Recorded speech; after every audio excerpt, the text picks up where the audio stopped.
Hi guys, আমি একটা ছোট্ট মিনি ব্লগ নিয়ে তোমাদের সামনে এসেছি। তো আমি এই প্রথম, আমার ভুলভ্রান্তি হবে, তোমরা দেখবে যে ঘুম থেকে উঠে পড়েছি। উঠে দেখো এই সকালের এই সবুজ পরিবেশটা কি ভালো লাগে। আমাদের বাড়ির থেকে দেখো মাঠটা দেখা যাচ্ছে, এত ভালো লাগে সকালবেলায়। আবার আমার শ্বশুরবাড়ির থেকেও মাঠটা দেখা যায়, তা খুবই ভালো লাগে সকালবেলায়।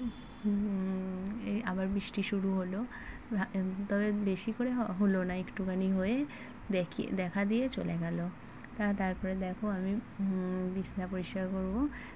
এবার উল্টো পিঠে দিয়েছি, একদিন সোজা পিঠে দিয়ে একদিন উল্টো পিঠে দিই। উল্টো পিঠে দিয়েছি বিছানা চাদরটা, নিয়ে দেখো ঝাড় দিয়ে নিয়েছি স্কুল যাব বলে। তা এবার হচ্ছে রেডি হওয়ার পালা, স্কুলে যাব, 8টা বেজে গেছে। তার আগে একটু ফুল তুলবো, ফুল তুলতে যাব। ফুল তুলে এনে তারপর রেডি হয়ে নিলাম। রেডি হয়ে যে স্কুল যাচ্ছি, এখন স্কুল যেতে হবে।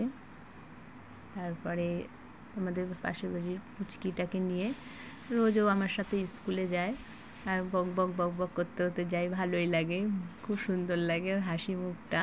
তা দেখো এই যে স্কুলে যাচ্ছি, ওই সামনেটা এসে চলে যায় একা একা। এই যে স্কুলে চলে এসেছি। এবার বাড়িতে গিয়ে পান্তা ভাত ছিল, আলু ভেজে নিলাম, আলু ভেজে নিয়ে খেলাম। তারপরে মাছের ডিম এনেছিল, মাছের ডিমটা ঝোল রান্না করতে বললো বড়া করে। তাই যে বড়া হচ্ছে, আলু দিয়ে যে ঝোল রান্না করলাম। তারপর স্নান টান করে নিয়ে এবার হচ্ছে পুজো দিতে বসলাম। পুজো দিয়ে উঠলাম। এই ছিল আজকে আমার মিনি ব্লগটা। বন্ধুরা, ভালো লাগলে বলবে অবশ্যই। আমি প্রথম তো একটু ভুল হবে, ক্ষমা করে দিও। আবার দেখা হবে। সবাই ভালো থেকো।